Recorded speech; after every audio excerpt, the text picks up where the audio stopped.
Hello everyone, আসসালামু আলাইকুম। আমি আজকে একটি নতুন ব্লগ নিয়ে আপনাদের মাঝে হাজির হলাম। কেমন আছেন আপনারা সবাই? নিশ্চয়ই ভালো আছেন। আজকে আমি একটি নতুন একটা রেসিপি তৈরি করব, সেটা হলো নোয়াখালীর অতি প্রিয় একটা খাবার, নারিকেলের চিড়া।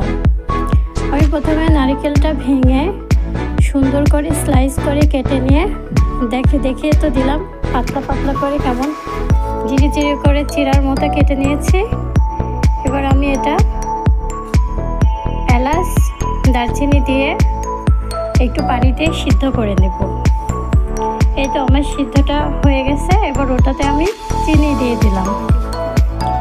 এখানে খুব বেশি উপকরণের প্রয়োজন নেই, মাত্র 2-3টা উপকরণেই কিন্তু পারফেক্টভাবে আপনারা নারকেলের চিড়া তৈরি করে নিতে পারেন।